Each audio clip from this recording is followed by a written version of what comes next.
बहनों, मातृशक्ति को नमन। चैनल 24 न्यूज़ की प्लस न्यूज़ के खास विशेष मनमोहक, हमें अच्छे अच्छे सूत्र बताने वाला, वैश्विक स्तर की बातें करने वाला, हमारा जीवन कैसे अच्छा बने, व्यक्तित्व विकास कैसे हो, जीवन का निर्माण कैसे हो, बच्चों में, युवाओं में, वरिष्ठ नागरिकों के अंदर संस्कार देने वाला, मोटिवेशनल टॉक्स करने वाला पुनरुत्थान कार्यक्रम में आपका हार्दिक स्वागत है, अभिनंदन है, सत्कार है। हम इस कार्यक्रम में प्रतिदिन नए नए विषयों के साथ में प्रवेश करते हैं। हर विषय जो है हमें कुछ दिशा देता है और कहा जाता है कि दिशा बदल दो दशा बदल जाएगी, जैसी दृष्टि वैसी सृष्टि। पुनरुत्थान कार्यक्रम नई दृष्टि देता है, नई सोच देता है, नया विजन देता है, नया थॉट देता है और पॉजिटिव थिंकिंग की बात करता है। तो इसी क्रम में आज हम परिवार से जुड़ा हुआ एक बहुत ही सुंदर विषय लेकर से आपके सामने आए हैं। तो आज का हमारा विषय है परिवार से बढ़कर कोई धन नहीं। भाई और बहनों, दर्शकगण, श्रोतागण, बहुत ही सुंदर विषय है। परिवार किसे कहते हैं? परिवार वह इकाई है जिसमें माता पिता, उनकी संतान, दादा दादी, भाई बहन सभी एक कुनबे के रूप में निवास करते हैं। वो परिवार कहलाता है। और हमारी भारतीय संस्कृति के अंदर परिवार का बहुत बड़ा स्थान है। पूरे विश्व के 210 कंट्रीज के अंदर चले जाइए, जो हमारा फैमिली सिस्टम है और हमारा जॉइंट फैमिली सिस्टम है, आपको विश्व के अंदर कहीं नहीं मिलेगा। अब तो न्यूक्लियर फैमिलीज हो गई है, छोटे छोटे परिवार हो गए हैं, हम दो हमारे दो होने लग गए हैं। लेकिन पूर्ण आज से हम 20, 30, 50 साल पहले की बात करें तो 2-2, 3-3, 4-4 जनरेशन एक साथ रहती थी। दादा, परदादा और पोता 3-3, 4-4 जनरेशन एक साथ एंजॉय करती थी। वहाँ संस्कार चलते थे, वहाँ छोटे बड़े का कोई ख्याल नहीं होता था, सभी बड़े आनंद के साथ रहते थे, किसी को कोई टेंशन नहीं रहता था, क्योंकि 100 लोगों के बीच के अंदर वो तनाव जो है बढ़ जाता था, वो दुख बढ़ जाता था। और आज क्या है, कमाने वाला एक, ब्याह शादी में जाने वाला एक, और कोई भी किसी की यहाँ जो है शोक संदेश है तो जाने वाला एक, बीमार पड़ता है देखभाल करने वाला एक ही व्यक्ति चारों तरफ रहता है। तो कोई छोटी मोटी तकलीफ आती तो बड़ा भारी टेंशन में आता है। इसलिए न्यूक्लियर फैमिली वाला व्यक्ति एवरी टाइम 24 आवर्स टेंशन में रहता है। कभी आर्थिक कमी आ जाती है, कभी बिजनेस की कमी आ जाती है, बैलेंस नहीं होती है, क्योंकि बैलेंस कौन करे। और संयुक्त जीवन में हर चीज ऑटोमेटिकली बैलेंस हो जाती है।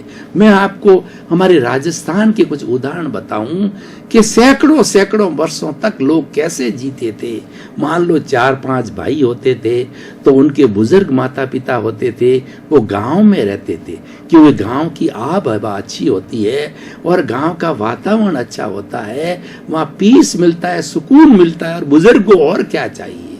बुजुर्ग तो एक अच्छी जिंदगी जी लेता है, तो उसको अंतिम समय के अंदर शांति, ईश्वर प्राणिधान और अच्छी कंपनी, अच्छा वातावरण, अच्छा स्वास्थ्य चाहिए, वही स्वर्ग होता है। और उस समय में लोग जो है माता पिता को संसार का भगवान मानते थे, इसलिए उनकी सेवा करना प्रथम कर्तव्य बनता था। और उनकी संतान हमेशा चिंतन करता था कि माता पिता कोड़े कीमे, हमारी राजस्थानी भाषा का मतलब है कि वो हमारे कंधों पर जाए और हम उसकी जितनी सेवा करें वो भगवान की सेवा होती है। आजकल कॉन्सेप्ट्स बदल गए हैं। और पुराने समय में आप देखिए 4-5 भाई है तो 1 या 2 भाई जो है माता पिता के पास रहता है और 2-3 भाई अपने बिजनेस में, बाहर जो बिजनेस देशावर होता है वहाँ जाते हैं, वहाँ बिजनेस करते हैं और उनकी फैमिली फिर आदान प्रदान होती है। कोई फैमिली एक लक्ष्य होता था कि वो फैमिली माता पिता के पास, मान लो 3 भाई है तो 4-4 महीने रहेंगे, 4 भाई है तो 3-3 महीने रहे। एक माता पिता एक ठिकाना था, एक बहाना था कि उनके पास जाना है। और उस बहाने उनके अंदर क्या है कि वो टेंशन फ्री जीवन होता था। माता पिता के पास में जब वो आते थे तब वो सारे देखिए, जिस घर में बुजुर्ग होते हैं तो पुराने, चाहे शादी का निमंत्रण देने के लिए बात हो, चाहे मौत की बात हो, चाहे कोई भी सुख दुख बांटने की बात हो, तो आज भी हमारी परंपरा है भारतीय संस्कृति में, बड़े के पास जाते हैं, एक को निमंत्रण दे दिया तो उसके सारे बच्चों को निमंत्रण मिल जाता है, क्योंकि बच्चे जो उनकी आज्ञा में रहते हैं।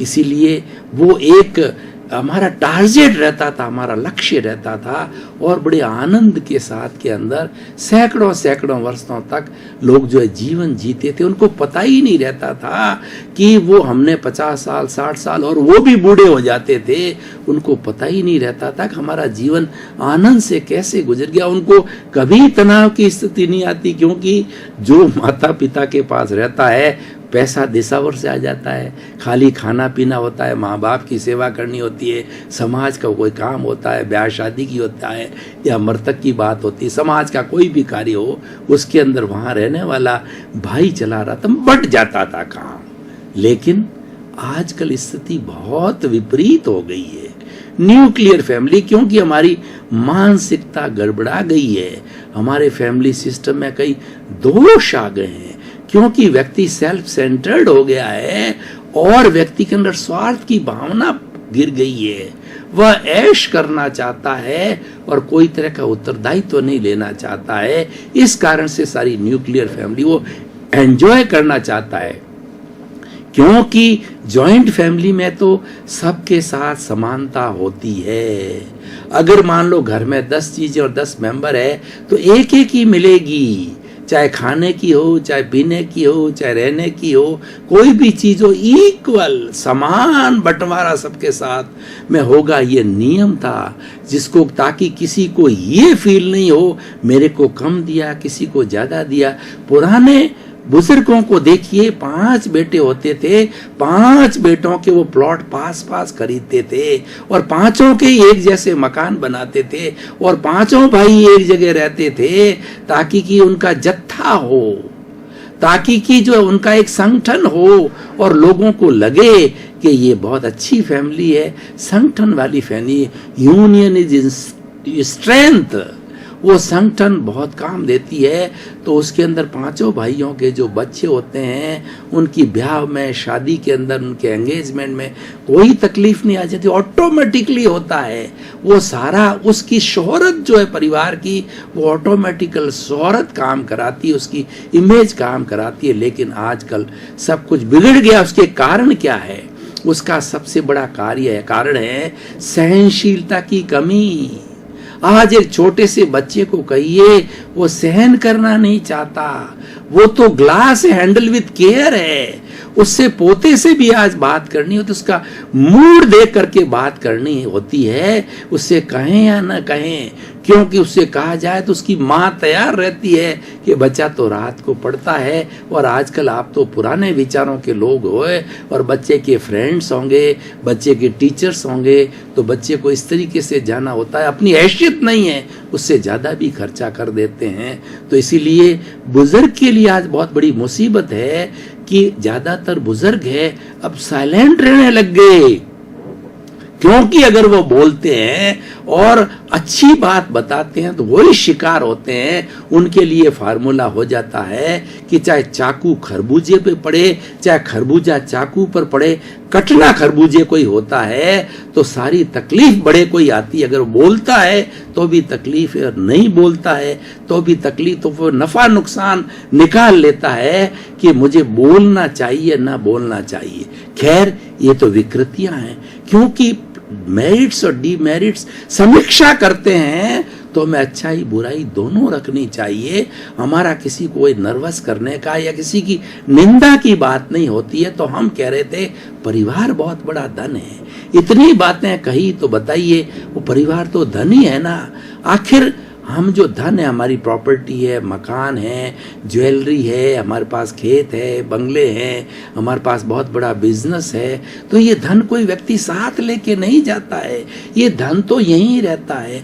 उस धन का सदुपयोग किया जाना चाहिए। अगर हमारे पास में हमारे भरण पोषण के अतिरिक्त अगर एक्स्ट्रा कोई चीज है तो लोगों के भले के लिए काम लेनी चाहिए, तभी समाज में एक सेवा का प्रकल्प चला गया। और हमारे यहाँ बताया गया, तन की सेवा, मन की सेवा और धन की सेवा, और इसको एक मापदंड मानते हैं, अच्छे परिवार को मानते हैं, लोग करते हैं। और भारतीय संस्कृति के अंदर 4 तरह के ऋण बताए जाते हैं, देव ऋण, पितृ ऋण, और उसके बाद के अंदर गुरु ऋण और समाज का ऋण। ये उतारने के लिए ऋण सेवा की जाती है।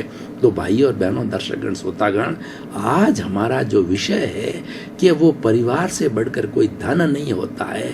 तो वास्तव में देखिए कि आप दिन भर किसी, अगर मान लो नौकरी पेशे वाले हो तो 8-10 घंटे सर्विस करते हो, बिजनेसमैन हो तो आप फैक्ट्री के अंदर बिजनेस में करते, टायर्ड हो जाते हो और घर में आते हो, रिलैक्स होता है।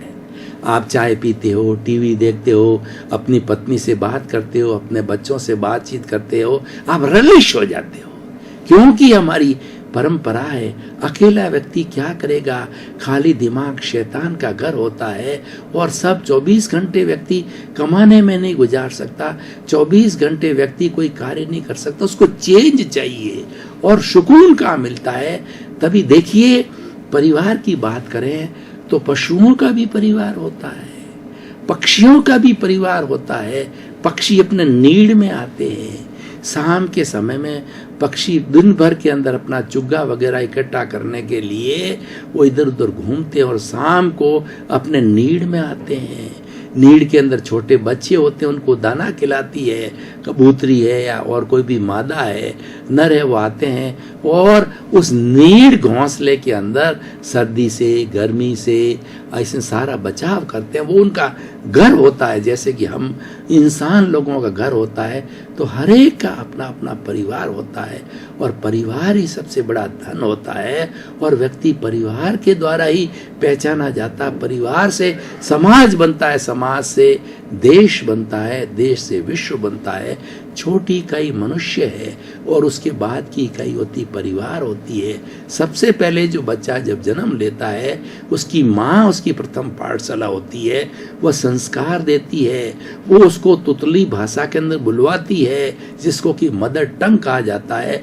और हर व्यक्ति को मदर टंग बहुत प्रिय होती है। और जननी जन्मभूमिश्च सर्गदा गरीयसी, व्यक्ति भारतीय संस्कृति के अंदर व्यक्ति ये महसूस करता है कि मेरे पे 2 ऋण हैं। एक तो जननी का है, जन्मभूमि का है, वो ऋण उतारने के लिए माता पिता की सेवा करता है। और हमारे उसको जन्मभूमि की जो है वो ऋण उतारने के लिए उस जन्मभूमि के अंदर वो चिकित्सा के, पानी के, बिजली के, कई तरह के कार्य जो है जन सुविधा के करवाता है। या वो सेना में भर्ती हो जाता है, फ्रंटियर्स की रक्षा करता है, पुलिस के अंदर जाता है, BSF के अंदर जाता है और जन्मभूमि का अपना कर्जा उतारता है। हर व्यक्ति के अंदर ये भावना होती है, क्योंकि हमारी भारतीय संस्कृति है वह धर्म प्रधान संस्कृति है। वह संस्कृति है मेल मिलाप की संस्कृति है, भाईचारे की संस्कृति है, सम्मान की संस्कृति है। ये हमारे में संस्कार हमारे ब्लड के अंदर डाल दिए कि हम आर्यों की संतान हैं। ये भारत देश के अंदर आर्य जब से आए तब से आध्यात्मिक संस्कार हमारे भर दिए। अगर वो जीस जो है कई कई पीढ़ियों, कई कई युगों, कई कई शताब्दियों तक हमारे भीतर चल रहे हैं। अध्यात्म की बातें, बड़ों को सम्मान देने की बातें और परिवार के अंदर जीवन यापन करने की बातें, समाज के अंदर शिष्टाचार से रहने की बातें, समाज सेवा करने की बातें हमारे में भरी हुई होती है और उसी से उसकी व्यक्ति की पहचान होती है। देखिए, हम विदेश में चले जाएं तो हमको कौन पहचानता है? हम इतना ही जितने समय रहेंगे, वी आर इंडियंस। उसके बाद देश में आप दिल्ली चले जाओ तो किसी से हम घंटे 2 घंटे की वार्तालाप होगी तो वीर से I am from the Jodhpur. परंतु हम परिवार के साथ के अंदर जो है वो 12 घंटे तो निश्चित रहते ही हैं। 12 घंटे क्या, पूरा जीवन भी परिवार के साथ रहता है। अगर हम अपने बिजनेस पॉइंट पे हैं, अगर हम सर्विस पॉइंट पे हैं, तो भी हमारा चित्त परिवार पे रहता है। हम परिवार के अंदर कई दिन के अंदर 3-4 बार अपनी पत्नी से बात करते हैं, बच्चों से बात करते हैं। कहीं बच्चे बाहर हॉस्टल में पढ़ रहे हो तो उनकी सार संभाल करते हैं, उनके जो है वो कहना चाहिए बर्थडे पे बात करते हैं, उनकी तकलीफ को देखते हैं, उनके प्रोस्पेक्टस को देखते हैं, उनकी प्रोग्रेस को देखते हैं। ये सब परिवार का धन है। ये सारा धन मैंने खोल खोल करके आप बताया, ये हमारी भारतीय संस्कृति है। तो भाई और बहनों, दर्शकगण, श्रोतागण, अब थोड़ा हम निष्कर्ष की बात पे आते हैं, मेरिट्स डिमेरिट्स की बात पर आते हैं। परिवार हमारा धन है, लेकिन आज विकृतियां आ गई है। इन विकृतियों को हटाइए। सबसे बड़ी विकृति तो क्या आई है कि जो संतान है वो माता पिता को बोझ समझती है। देखिए, आपको दुनिया में कौन लाया, ये चिंतन कीजिए कि आप इस दुनिया दिखाने वाला कौन है। आपके माँ बाप है जिसने दुनिया दिखाई। माँ आले में सोई, माँ आपकी टट्टी पेशाब के अंदर सो करके आपको बड़ा किया, आपको सर्दी से गर्मी से बचाया, और खुद तक माता पिता तकलीफ में रहे। कितनी कितनी तकलीफें उन्होंने सहन की, आपके लिए फटे वस्त्र पहने, रूखी सूखी रोटी खाई और आपको सीरा खिलाया, आपको अच्छी अच्छी कॉन्वेंट स्कूल के अंदर कराया। उनके तो कपड़ों का पता नहीं, उनके आराम का पता नहीं, नींद का पता नहीं, कोई एंजॉयमेंट का पता नहीं, लेकिन आपको वो बड़ा बनाना चाहते हैं। IAS IPS उनके माता पिता के जीवन में ख्वाब होते हैं कि बेटा, अगर बाप रुपया है तो बेटा 1.25 रुपया होना चाहिए। हर माँ बाप ये चाहता है और जिंदगी भर इसके लिए कार्य करता है, चाहे उसकी कितनी ही मुसीबत आए। लेकिन रिजल्ट क्या, ये आज के युग के अंदर हुआ है। इस 25-50 वर्षों के अंदर इतना चेंज आया है। उन्हीं माँ बाप को जो कि ईश्वर के भगवान हैं, उनको बोझ समझते हैं, उनको वृद्धाश्रम के अंदर भर्ती करा देते हैं, उनको कुंभ के मेले में ले जाते हैं कि हम आपको जो है तीर्थ यात्रा करा के आते हैं, और हस्बैंड वाइफ वहाँ भगवान भरोसे उनको छोड़ के आ जाते हैं, और घर में भी रहते हैं, उनको ढंग से रोटी नहीं खिलाते, उनको ढंग से उनकी परिचर्या नहीं करते, उनको चित्त समाधि कैसे पहुंचे उसके बारे में कोई चिंतन नहीं करते।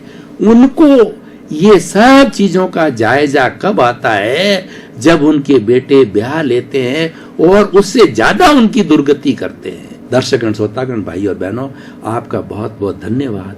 पुनरुत्थान कार्यक्रम आज हमारे समाज की हकीकत के बारे में बताता है। आज हमारे समाज के अंदर क्या अच्छाइयाँ चल रही है, क्या बुराइयाँ चल रही है, अच्छाइयों को कैसे हाईलाइट करें और बुराइयों का कैसे निराकरण करें, उनका क्या सॉल्यूशन होता है, इन सब बातों का विधायक भावों के साथ समाधान करता है और लोगों के अंदर जागरूकता पैदा करता है कि हमारी भारतीय संस्कृति के जो अच्छे मूल्य हैं उनको पुनः ग्रहण करो। खाली पाश्चात्य सभ्यता के पीछे भागने से हमारी बर्बादी है, वो हमको सूट नहीं करती, हम उसकी निंदा नहीं करते हैं। हमारी संस्कृति उससे अच्छी है, हम व्यक्ति को सुधारना चाहते हैं। इसी क्रम में आपका जीवन आनंदमय हो, मंगलमय हो, सुखमय हो, धर्ममय हो। आपने परिवार के साथ में शतायु हो करके और खूब समाज की सेवा करके सिद्ध बुद्ध मुक्त बने। आपके प्रति मंगल।